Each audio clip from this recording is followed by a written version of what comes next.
आज का हमारा विषय है भारत का भौतिक स्वरूप। इसके अंतर्गत हम निम्नलिखित विषयों का अध्ययन करेंगे।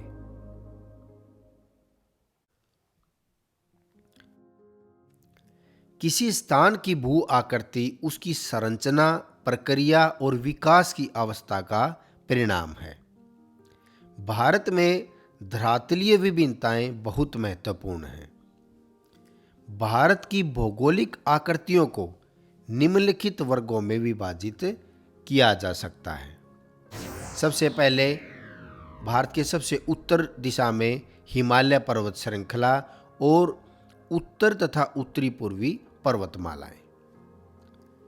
फिर है उत्तरी भारत का मैदान, ये हिमालय पर्वत के दक्षिण की दिशा में है। प्रायद्वीप पठार, भारतीय मरुस्थल जो कि भारत की पश्चिमी दिशा में स्थित है। तटीय मैदान जो प्रायद्वीप पठार के पूर्व और पश्चिम दिशा में स्थित हैं। और द्वीप समूह। इस चैप्टर के अंतर्गत हम इन सभी भू आकृतियों का विस्तृत रूप से अध्ययन करेंगे। सबसे पहले हिमालय पर्वत श्रृंखला। उत्तर तथा उत्तरी पूर्वी पर्वतमाला में हिमालय पर्वत और उत्तरी पूर्वी पहाड़ियां शामिल हैं। भारत की उत्तरी सीमा पर विस्तृत हिमालय भूगर्भीय रूप से युवा एवं बनावट के दृष्टिकोण से एक बलित पर्वत है, यानी कि जो हिमालय पर्वत है वो अभी अपनी युवावस्था में है और हिमालय पर्वत का निर्माण भूपर्पटी पे बल पड़ने से हुआ है। भारत के उत्तरी पश्चिमी भाग में हिमालय की श्रेणियां उत्तर पश्चिम दिशा से दक्षिण पूर्व दिशा की ओर फैली हैं। दार्जिलिंग और सिक्किम क्षेत्रों में ये श्रेणियां पूर्व पश्चिम दिशा में फैली हैं। प्यारे बच्चों, आप मानचित्र को साथ साथ देखते रहें। अरुणाचल प्रदेश में ये दक्षिण पश्चिम से उत्तर पश्चिम की ओर घूम जाती हैं। मिजोरम, नागालैंड और मणिपुर में ये पहाड़ियां उत्तर दक्षिण दिशा में फैली हैं। हिमालय की पूर्व पश्चिम लंबाई लगभग 2500 किलोमीटर है, जो एक अर्धवृत्त का निर्माण करती है।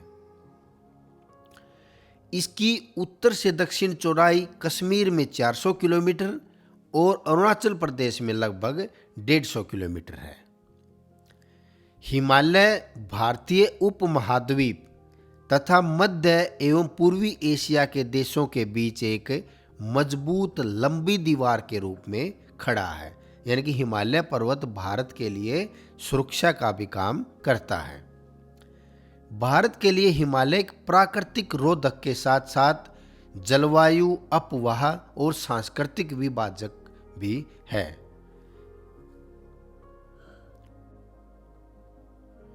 अब हम हिमालय पर्वत श्रृंखला का भौगोलिक वर्गीकरण का अध्ययन करेंगे। हिमालय में कई समानांतर पर्वत श्रृंखलाएं हैं। या आप हिमालय को देखें, साइड से उत्तर से दक्षिण दिशा की तरफ जाते हुए हिमालय की अलग अलग पर्वत श्रृंखलाओं का वर्णन किया गया है। वृहत हिमालय, मध्य हिमालय और शिवालिक ये हिमालय की प्रमुख श्रेणियां हैं। सबसे उत्तरी भाग में स्थित वृहत या महान हिमालय कहलाता है, जिसको आंतरिक हिमालय या हिमाद्री के नाम से भी जाना जाता है। यह सबसे उच्च पर्वत श्रृंखला है जिसकी औसत ऊंचाई 6000 मीटर है। इसके बाद मध्य हिमालय आता है। फिर शिवालिक या बाह्य हिमालय जो सबसे बाहरी श्रृंखला कहलाता है। इनकी चौड़ाई 10 से 15 किलोमीटर तथा ऊंचाई 900 से 1100 मीटर के बीच पाई जाती है। ये श्रृंखलाएं उत्तर में स्थित मुख्य हिमालय की श्रृंखलाओं से नदियों द्वारा लाई गई असंपीड़ित अवसादों से बनी हैं। आप चित्र को देखते रहें।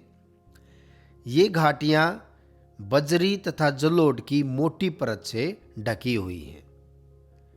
निम्न हिमालय या शिवालिक के बीच में स्थित लंबवत घाटी को दून के नाम से जाना जाता है, जैसे देहरादून, कोटली दून एवं पाटली दून। इसके बाद सिंधु गंगा का मैदान आता है। ये भारत के कुछ प्रमुख शिखर हैं जो भारत और नेपाल देश के अलग अलग वर्णन किया गया है, जिसमें हिमालय की सबसे जो ऊंची चोटी है वो माउंट एवरेस्ट है, जो कि नेपाल देश में स्थित है, जिसकी ऊंचाई 8,848 मीटर है। और भारत की सबसे ऊंची चोटी कंचनजुंगा है, जिसकी ऊंचाई 8,598 मीटर के लगभग है। इसके अलावा इन सभी शिखरों का वर्णन किया गया है।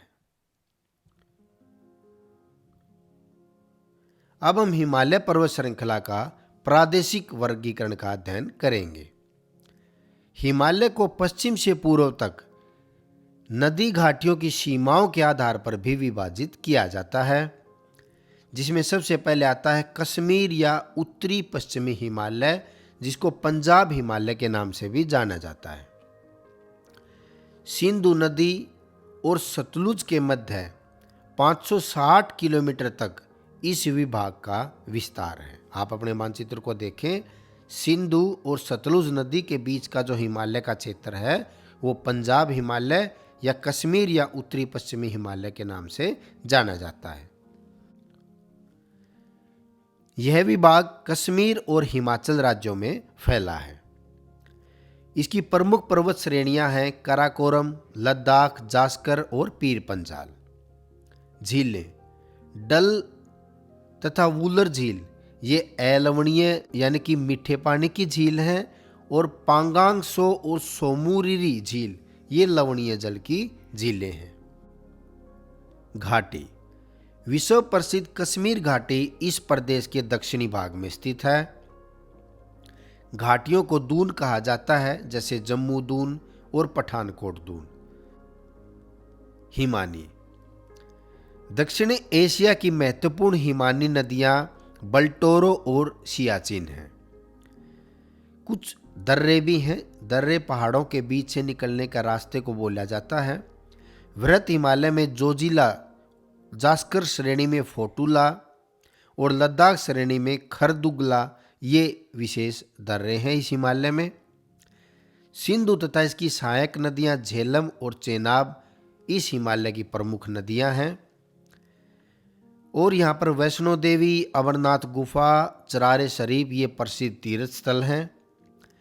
कश्मीर हिमालय करेवा, जो कि चिकनी मिट्टी और दूसरे पदार्थों का हिमोड पर मोटी परत के रूप में जमाव के लिए भी प्रसिद्ध है। जैसे नदियाँ होती हैं वो अपने साथ जलोढ़ लेके आती हैं, उसी प्रकार हिम नदियाँ जो अपने साथ मेटेरियल को लेके आती हैं उसको करेवा बोला जाता है। और वहाँ पर जाफरान यानी कि केसर की खेती की जाती है।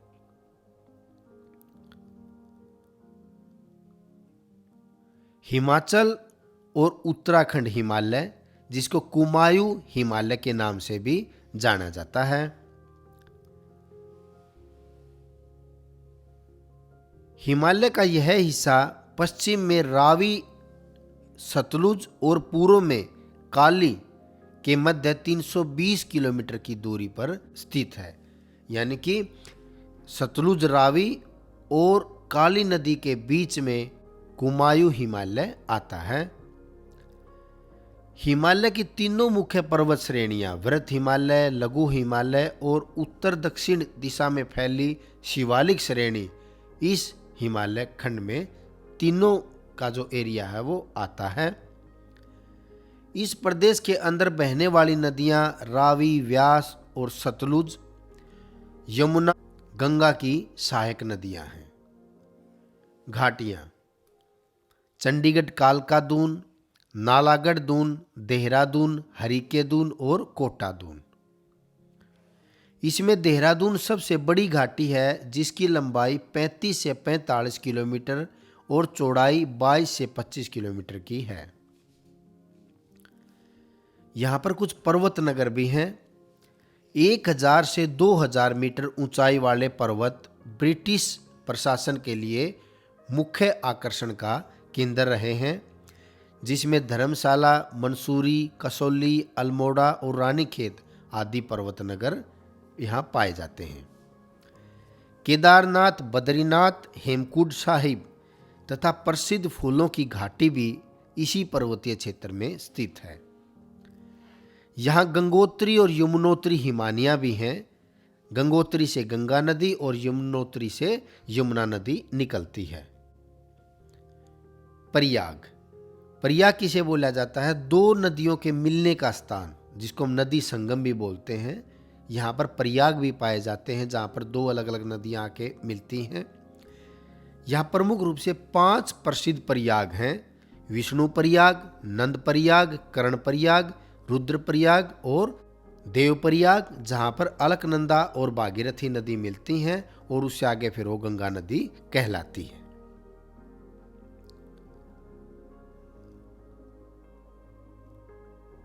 नेपाल हिमालय,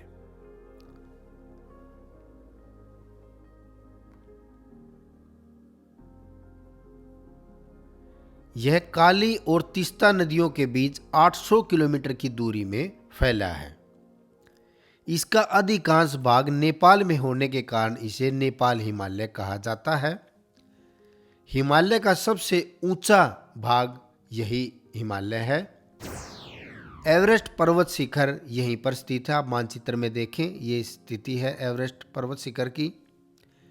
फिर है दार्जिलिंग और सिक्किम हिमालय। इसके पश्चिम में नेपाल हिमालय और पूर्व में भूटान हिमालय पाया जाता है। यह छोटा परंतु हिमालय का एक बहुत महत्वपूर्ण भाग है। यहाँ तेज बहाव वाली तीस्ता नदी बहती है। कंचनजुंगा, जो भारत की सबसे ऊंची चोटी है, वो यहीं पर स्थित है। यहाँ की प्राकृतिक दशाओं जैसे मध्यम ढाल, गहरी व जीवाश्म युक्त मिट्टी, संपूर्ण वर्ष वर्षा का होना और मंद शीत ऋतु का फायदा उठाकर अंग्रेजों ने चाय के बागान लगाए। यहाँ दुआर स्थलाकृतियाँ पाई जाती हैं। दुआर भूटान के आसपास पूर्वोत्तर भारत में बाढ़ के मैदान पूर्वी हिमालय की तलहटी को कहते हैं। दुआर का अर्थ नेपाली, असमिया, बंगाली भाषाओं में दरवाजा होता है और यह क्षेत्र भारत से भूटान के लिए प्रवेश द्वार के रूप में भी इस्तेमाल किया जाता है। दार्जिलिंग और सिक्किम हिमालय अपने रमणीय सौंदर्य, वनस्पति और प्राणी जात के लिए भी जाना जाता है। नेक्स्ट है अरुणाचल हिमालय, जिसको हम असम हिमालय के नाम से भी जानते हैं। इसका विस्तार तीस्ता और दिहांग, जिसको ब्रह्मपुत्र नदी के नाम से जाना जाता है, उन नदियों के बीच में है, जिसकी जो दूरी है वो 720 किलोमीटर की है। असम, अरुणाचल राज्यों और भूटान देश में यह विस्तृत है। इस पर्वत श्रेणी की सामान्य दिशा दक्षिण पूर्व से उत्तर पूर्व की तरफ है। कांगतू और नमचा बरबा इसकी प्रमुख चोटियां हैं। ये पर्वत श्रेणियां उत्तर से दक्षिण दिशा में तेजी से बहती हुई गहरे गार्ज बनाने वाली नदियों से विच्छेदित या अलग अलग हुई हैं। कामेंग, सुबनसिरी, दिहांग, दिबांग और लोहित इस हिमालय की प्रमुख नदियां हैं। ये 12मासी नदियां हैं और बहुत से जलप्रपात बनाती हैं। अरुणाचल प्रदेश में बहुत सी जनजातियां हैं, जैसे मोनपा, अबोर, मिसमी, निसी और नागा, जो ज़्यादातर झूम खेती करती हैं, जिसे शतानांतरी कृषि भी कहा जाता है। ऊबड़ खाबड़ स्थलाकृति के कारण यहाँ पर विभिन्न घाटियों के बीच परिवहन जुड़ाव नामात्र है। इसलिए अरुणाचल असम सीमा पर स्थित दुआर क्षेत्र से होकर ही यहाँ कारोबार किया जाता है।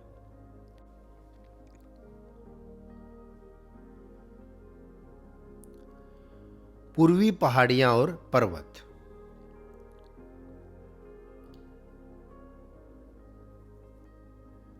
ब्रह्मपुत्र हिमालय की सबसे पूर्वी सीमा बनाती है। दिहांग महाखंड के बाद हिमालय उत्तर से दक्षिण की ओर तीखा मोड़ बनाते हुए भारत की पूर्वी सीमा के साथ फैल जाता है। ये ऑरेंज कलर में आप देखें, ये पूर्वी पहाड़ियां हैं।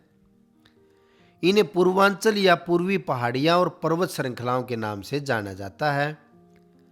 पहाड़ियां विभिन्न स्थानीय नाम से जानी जाती हैं। यहाँ पर उत्तर में पटकाई बूम, नागा पहाड़ियाँ, मणिपुर पहाड़ियाँ और दक्षिण में मिजो या लुसाई पहाड़ियों के नाम से ये पहाड़ियाँ जानी जाती हैं।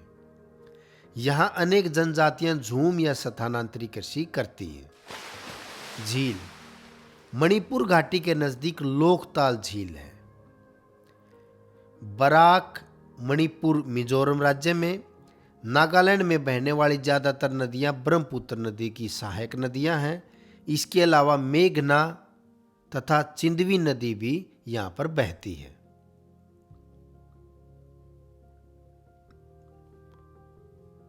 उत्तरी भारत का मैदान। उत्तरी भारत का मैदान सिंधु, गंगा, ब्रह्मपुत्र तथा इनकी सहायक नदियों द्वारा बहाकर लाए गए जलोढ़ निक्षेप से बना है। जलोढ़ निक्षेप की अधिकतम गहराई 1000 से 2000 मीटर है। लाखों वर्षों में हिमालय के दक्षिण में स्थित बहुत बड़े बेसिन में जलोढ़ों का निक्षेप हुआ, जिससे इस उपजाऊ मैदान का निर्माण हुआ। अपने मानचित्र में देखें आप, विभिन्न नदियां जो हिमालय पर्वत से निकली, वो अपने साथ जो भी जलोढ़, अपने साथ जो भी मटेरियल लेके आई, उसका द्रोणी में उसको बिछाने से, उसके निक्षेप, उसको इकट्ठा करने से इस उत्तरी भारत के मैदान का निर्माण हुआ। यह मैदान हिमालय के दक्षिण में तथा प्रायद्वीप पठार के उत्तर में पूर्व से पश्चिम दिशा तक फैला है। इसका विस्तार 7 लाख वर्ग किलोमीटर के क्षेत्र पर है। इस मैदान की पूर्व से पश्चिम लंबाई लगभग 3200 किलोमीटर है। इसकी औसत चौड़ाई 150 से 300 किलोमीटर तक है। उच्चावच की भिन्नताओं तथा आकृतिक भिन्नताओं के आधार पर उत्तर से दक्षिण दिशा में इन मैदानों को 3 भागों में हम बांट सकते हैं। आप इस चित्र को देखें। सबसे पहले भाबर, फिर तराई प्रदेश, उसके बाद जलोढ़ मैदान जिसको 2 भागों में बांटते हैं, खादर और बांगर। आगे हम इनका विस्तार पूर्वक अध्ययन करेंगे। उत्तरी भारत के जो मैदान का अलग अलग उच्चावच के आधार पर अब हम वर्गीकरण करेंगे। सबसे पहले भाबर। यह क्षेत्र शिवालिक पर्वत श्रेणी की तलहटी में उसके समानांतर सिंधु नदी से तीस्ता नदी तक फैला है। प्यारे बच्चों, मानचित्र को ध्यान से देखना। यह 8 से 10 किलोमीटर चौड़ाई की एक पतली पट्टी है।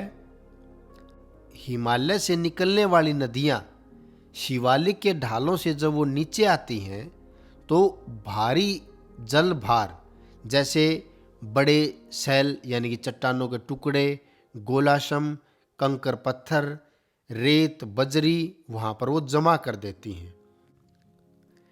इससे पारगम्य क्षेत्र बन गया जिसमें छोटे नदी नाले भूमिगत हो जाते हैं। यहाँ पर ये जो अलग अलग चट्टानी पदार्थ जमा हो जाते हैं जिनको नदी आगे बहाकर नहीं ले जा पाती, तो वहाँ पर एक पारगम्य क्षेत्र बन जाता है, यानी कि वहाँ पर जो पानी है वो इनके अंदर से नीचे की तरफ चला जाता है। तो उस क्षेत्र को भाबर के नाम से जाना जाता है। फिर है तराई प्रदेश। भाबर के दक्षिण में ये नदियां पुनः धरातल पर निकल आती हैं एवं नम तथा दलदली क्षेत्र का निर्माण करती हैं, जिसे तराई कहा जाता है। भाबर के समानांतर तराई प्रदेश 10 से 20 किलोमीटर की चौड़ाई में फैला है, यानी कि भाबर के आगे दक्षिण दिशा में उससे आगे का जो क्षेत्र है वो तराई प्रदेश कहलाता है, यानी कि पानी से, जल से तर प्रदेश होता है वो। यह क्षेत्र प्राकृतिक वनस्पति से ढका रहता है और विभिन्न प्रकार के वन्य प्राणियों का घर है। फिर है खादर जलोढ़ मैदान। इस क्षेत्र में नदियों की बाढ़ का जल प्रतिवर्ष आ जाता है।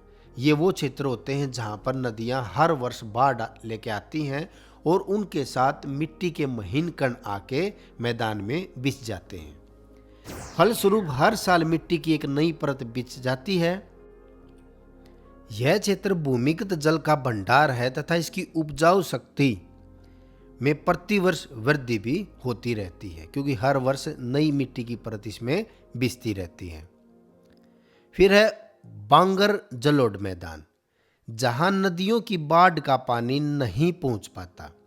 मैदान के उस भाग को बांगर कहा जाता है। यहाँ पर इतिहास में पीछे नदियों का पानी पहुँचता था जिससे बाढ़ आती थी, लेकिन धीरे धीरे वो स्थान ऊंचे हो गए और अब वहाँ पर नई मिट्टी की परत बिछनी बंद होगी। तो जो पुरानी जो जलोढ़ मिट्टी है उस क्षेत्र को बांगर के नाम से जाना जाता है। इस क्षेत्र का निर्माण पुरानी जलोढ़ मिट्टी से हुआ है। इस क्षेत्र में चूने से युक्त कंकरीली मिट्टी भी पाई जाती है। अब हम उत्तरी भारत के मैदान का प्रादेशिक विभाजन पढ़ेंगे।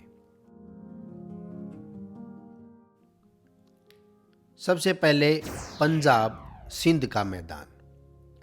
उत्तरी मैदान के पश्चिमी भाग को पंजाब का मैदान कहा जाता है। इस मैदान का बहुत बड़ा भाग अब पाकिस्तान में स्थित है। इस मैदान का निर्माण सिंधु तथा इसकी सहायक नदियों झेलम, चेनाब, रावी, व्यास, सतलुज के द्वारा लाए गए निक्षेप से हुआ है। मैदान के इस भाग में दोआबों की संख्या बहुत अधिक है। अब दोआब किसे कहा जाता है?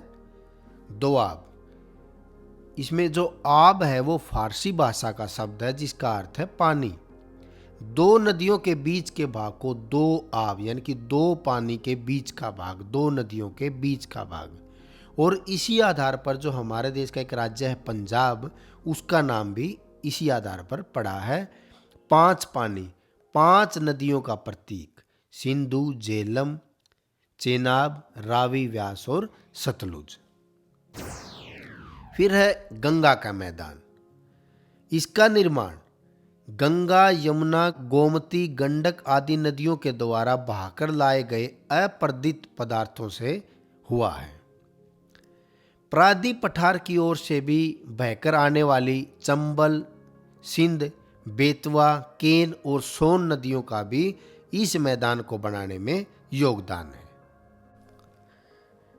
यह उत्तरी भारत के राज्यों हरियाणा के पूर्वी भाग, दिल्ली, उत्तर प्रदेश, बिहार, झारखंड के कुछ भाग तथा पश्चिम बंगाल में फैला है।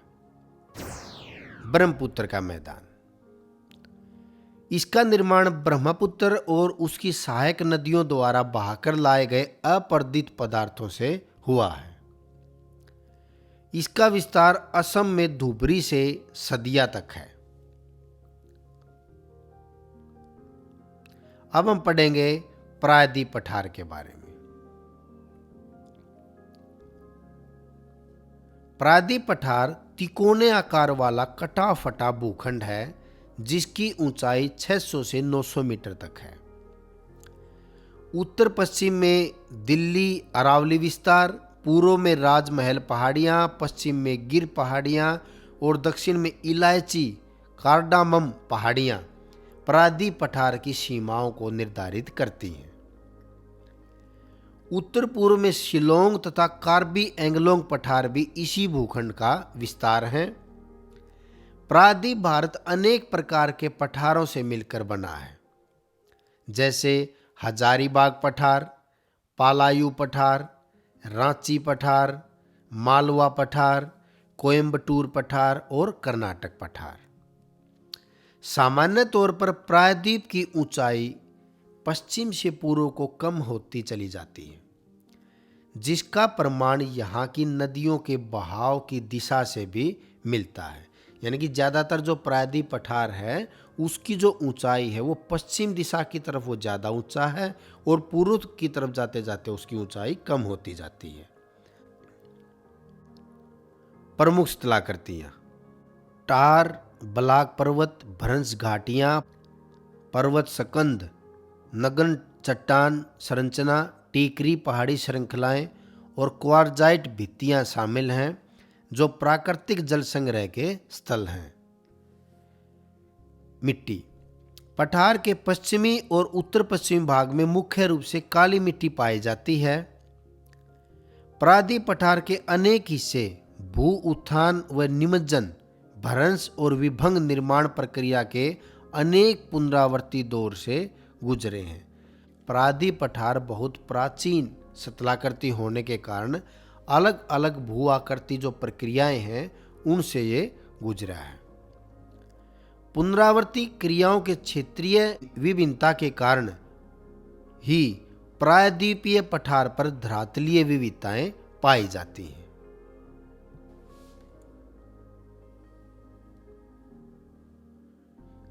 अब हम प्रायद्वीप पठार के अलग अलग भागों का वर्णन करेंगे, जिसमें सबसे पहले है दक्कन का पठार। मुख्य उच्चावच लक्षणों के अनुसार प्रायद्वीप पठार को 3 भागों में हम बांट सकते हैं। दक्कन का पठार यह एक त्रिभुजाकार भूभाग है जो नर्मदा नदी के दक्षिण में है। इसके पश्चिम में पश्चिमी घाट, पूर्व में पूर्वी घाट तथा उत्तर में सतपुड़ा, मैकाल और महादेव की पहाड़ियां हैं। पश्चिमी घाट को अनेक स्थानीय नाम दिए गए हैं, जैसे महाराष्ट्र में सह्याद्री, कर्नाटक में हिमाद्री, कर्नाटक और तमिलनाडु में नीलगिरी और केरल में अन्नामलाई और इलायची की पहाड़ियां। पूर्वी घाट की औसत ऊंचाई की तुलना में पश्चिमी घाट ऊंचे तथा अविरत हैं। इनकी औसत ऊंचाई लगभग 1500 मीटर है, जो कि उत्तर से दक्षिण की तरफ बढ़ती जाती है। प्रायद्वीप पठार की सबसे ऊंची चोटी अन्नामुडी है, जो पश्चिमी घाट की अन्नामलाई पहाड़ियों में स्थित है। दूसरी सबसे ऊंची चोटी डोडा बेटा है, जो नीलगिरी पहाड़ियों में है। ज्यादातर प्रायद्वीपीय नदियों की उत्पत्ति पश्चिमी घाट से है। पूर्वी घाट महानदी गोदावरी, कृष्णा और कावेरी नदियों द्वारा अपर्दित है। पूर्वी घाट का सबसे ऊंचा शिखर महेंद्रगिरी है। इसके अलावा जावादी पहाड़ियाँ, पालकोंडा श्रेणी, नल्लामाला पहाड़ियाँ भी पूर्वी घाट में स्थित हैं। पूर्वी और पश्चिमी घाट नीलगिरी पहाड़ियों में आपस में आके सबसे दक्षिण में ये मिल जाते हैं। फिर है मध्य उच्च भूभाग। अपने मानचित्र को आप देखते रहें। अब तक हमने दक्कन का पठार पढ़ चुके हैं। अब हम पढ़ेंगे मध्य उच्च भूभाग। नर्मदा नदी के उत्तरी दिशा में प्रायद्वीप पठार का वह भाग जो मालवा के पठार के अधिकतर भागों पर फैला है, उसे मध्य उच्च भूभाग के नाम से जाना जाता है। पश्चिम में अरावली पर्वत इसकी सीमा बनाते हैं। इसके दक्षिण में सतपुड़ा पर्वत की श्रेणियां हैं, जिनकी समुद्र तल से ऊंचाई 600 से 900 मीटर है। ये दक्कन के पठार की उत्तरी सीमा भी बनाते हैं। प्रायद्वीप पठार के इस भाग का विस्तार जैसलमेर राजस्थान तक है, जहां यह अनुदैर्ध्य रेत के टिब्बों और चापाकार रेतीले टिब्बों से ढके हैं, जिनको बरखान के नाम से जाना जाता है। अपने भूगर्भीय इतिहास में यह क्षेत्र कायांतरित प्रक्रियाओं से गुजर चुका है और कायांतरित चट्टानें जैसे संगमरमर, सलेट और नाइस की उपस्थिति इसका प्रमाण है। यानी कि यहाँ पर अनेक प्रकार की ऐसी चट्टानें मिलती हैं जिन्होंने अपना जो वास्तविक रूप बदलकर दूसरा रूप भी वो ले चुकी हैं। इस क्षेत्र में बहने वाली नदियाँ चंबल, सिंध, बेतवा तथा केन दक्षिण पश्चिम से उत्तर पूर्व की तरफ बहती हैं। इस प्रकार वे इस क्षेत्र के ढाल को दर्शाती हैं। मध्य उच्च भूभाग का पूर्वी विस्तार राजमहल की पहाड़ियों तक है, जिसके दक्षिण में छोटा नागपुर पठार है जो खनिजों का भंडार है। अगला है उत्तरी पूर्वी पठार। अब तक हम पठार के इन भागों का अध्ययन कर चुके हैं, अब हम उत्तरी पूर्वी पठार का अध्ययन करेंगे। वास्तव में यह प्रायद्वीपीय पठार का ही एक विस्तारित भाग है। इस रेड ब्लॉक में आप देखें, हम यहाँ की बातें कर रहे हैं। यह माना जाता है कि हिमालय की उत्पत्ति के समय भारतीय प्लेट के उत्तर पूर्व दिशा में खिसकने के कारण राजमहल पहाड़ियों और मेघालय के पठार के बीच भ्रंश घाटी बनने से यह अलग हो गया था। बाद में यह नदी द्वारा जमा किए जलोढ़ द्वारा पाट दिया गया। इसमें आवास करने वाली जनजातियों के नाम के आधार पर मेघालय के पठार को 3 भागों में बांटा गया है: गारो, खासी तथा जयंतिया पहाड़ियां। असम की कार्बी एंगलोंग पहाड़ियां भी इसी का विस्तार हैं। छोटा नागपुर के पठार की तरह मेघालय के पठार भी कोयला, लोहा, चूने के पत्थर और यूरेनियम जैसे खनिज पदार्थों का भंडार है। दक्षिण पश्चिम मानसून की वर्षा के परिणाम स्वरूप मेघालय का पठार एक अपर्दित भूतल है। भारतीय मरुस्थल। विशाल भारतीय मरुस्थल अरावली की पहाड़ियों के उत्तर पूर्व तथा पश्चिम में स्थित है। भारत की बिल्कुल पश्चिम दिशा में आप देखें, रेड कलर में अरावली की पहाड़ियां हैं। इनके पश्चिम और उत्तर पूर्व में भारतीय मरुस्थल स्थित है। इसे थार का मरुस्थल भी कहा जाता है। यह एक उबड़ खाबड़ भूतल है जिस पर बहुत से अनुदैर्ध्य रेतीले टीले और चापाकार बरखान पाए जाते हैं। यहाँ पर वार्षिक वर्षा 150 mm से कम होती है और परिणाम स्वरूप यह एक शुष्क और वनस्पति रहित क्षेत्र है। इन्हीं सतलाकृति गुणों के कारण इसे मरु यानी कि सूखी स्थली के नाम से जाना जाता है। यह माना जाता है कि मेसोजोइक काल, जो कि आज से 6.6 करोड़ से 25 करोड़ वर्ष पहले की बात है, उस काल में यह एक समुद्र का हिस्सा था। इसकी पुष्टि आकल, जो कि राजस्थान में स्थित है, वहाँ पर कास्ट जीवाश्म पार्क, वुड फॉसिल पार्क में उपलब्ध परमाणु तथा जैसलमेर के निकट ब्रह्मासर के आसपास के समुद्री निक्षेपों से होती है। कास्ट जीवाश्म की आयु लगभग 18 करोड़ वर्ष आकी गई है। इस क्षेत्र की भूगर्भिक चट्टान संरचना प्रायद्वीप पठार का ही विस्तार है। अत्यंत शुष्क दशाओं के कारण इसकी धरातलीय आकृतियां भौतिक अपक्षय और पवन क्रिया द्वारा निर्मित हैं, जैसे रेतीले टीले, छत्रक चट्टानें और मरु उद्यान। ढाल के आधार पर मरुस्थल को भी 2 भागों में बांटा गया है: सिंध की ओर ढाल वाला उत्तरी भाग और कच्छ के रण की ओर ढाल वाला दक्षिणी भाग। नदियां। यहाँ की अधिकतर नदियां अल्पकालिक हैं। वर्षा के मौसम में कुछ स्तर तक पानी आ जाता है, नहीं तो ये सूखी ही रहती हैं। पर्याप्त जल नहीं मिलने से वे समुद्र तक नहीं पहुंच पाती। कुछ नदियां तो थोड़ी दूरी तय करने के बाद मरुस्थल में लुप्त हो जाती हैं, या झील या पलाया, जो कि मरुस्थल में पाए जाने वाली खारे पानी की झील को बोलते हैं, उसमें वो मिल जाती हैं। मरुस्थल के दक्षिण भाग में बहने वाली लूनी नदी यहाँ की एक महत्वपूर्ण नदी है। तटीय मैदान। प्रायद्वीप पठार के किनारे संकीर्ण तटीय पट्टियों का विस्तार है। स्थिति और सक्रिय भू आकृति प्रक्रियाओं के आधार पर तटीय मैदानों को 2 भागों में बांटा जा सकता है: पश्चिमी तटीय मैदान और पूर्वी तटीय मैदान। सबसे पहले हम पढ़ेंगे पश्चिमी तटीय मैदान के बारे में। पश्चिमी तट पश्चिमी घाट और अरब सागर के बीच स्थित एक संकीर्ण मैदान है तथा पत्तनों एवं बंदरगाहों के विकास के लिए प्राकृतिक परिस्थितियां प्रदान करता है। यहाँ पर स्थित प्राकृतिक बंदरगाहों में कांडला, मंझगांव, जेएलएन नावासेरा मुंबई, मरमागांव, मंगलोर और कोचीन जैसी जो प्रमुख यहाँ पर प्राकृतिक बंदरगाहें स्थित हैं। उत्तर में गुजरात तट से दक्षिण में केरल तट तक पश्चिमी तटीय मैदान को निम्नलिखित भागों में विभाजित किया जाता है। सबसे पहले है गुजरात का कच्छ और काठियावाड़ तट, महाराष्ट्र तथा गोवा में कोंकण तट, कर्नाटक का कन्नड़ तट, केरल का मालाबार तट। इस मैदान में बहने वाली जो नदियां हैं वो डेल्टा नहीं बनाती।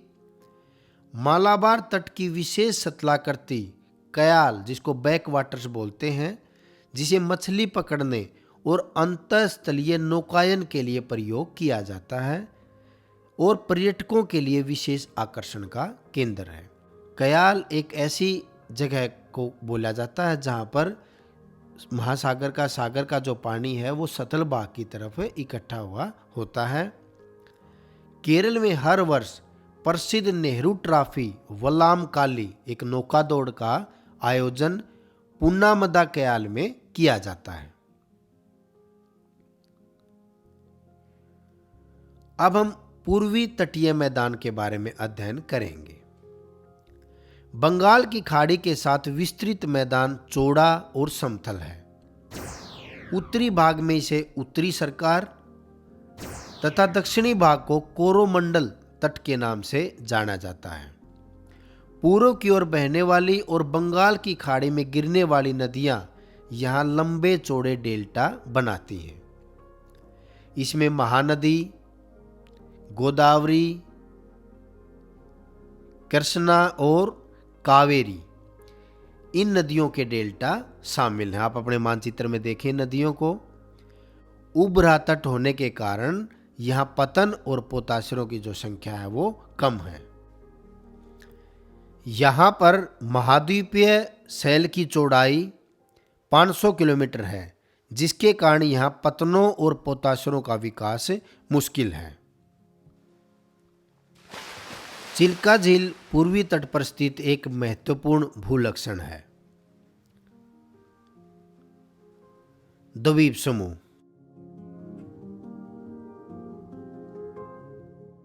भारत में दो प्रमुख द्वीप समूह हैं, बंगाल की खाड़ी के द्वीप समूह और अरब सागर के द्वीप समूह। बंगाल की खाड़ी में लगभग 572 द्वीप हैं।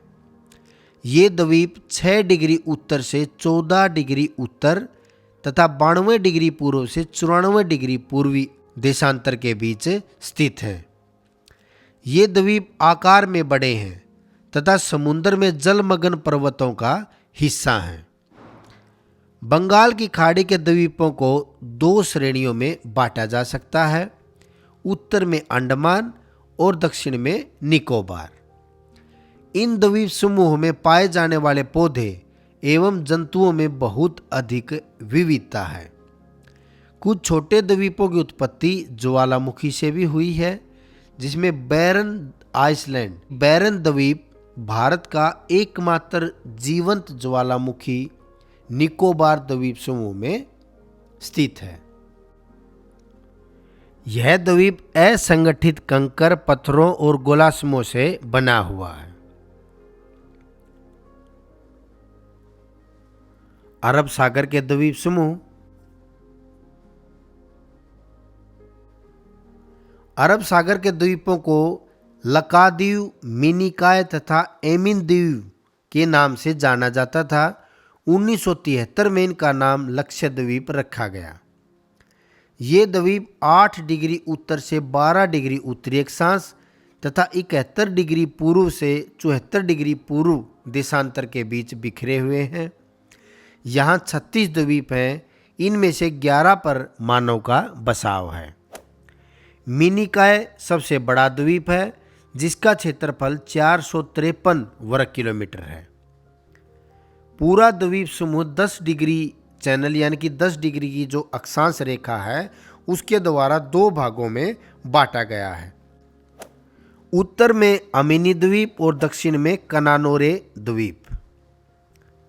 द्वीपों का यह समूह छोटे परवाल द्वीपों से बना है। परवाल क्या होते हैं? परवाल जंतु कम समय तक जीवित रहने वाले सूक्ष्म प्राणी हैं जो कि समूह में रहते हैं। इनका विकास छिछले यानी कि कम गहरे तथा गर्म जल में होता है। परवाल स्त्राव एवं परवाल अस्थियां टीले के रूप में विकसित होती रहती हैं।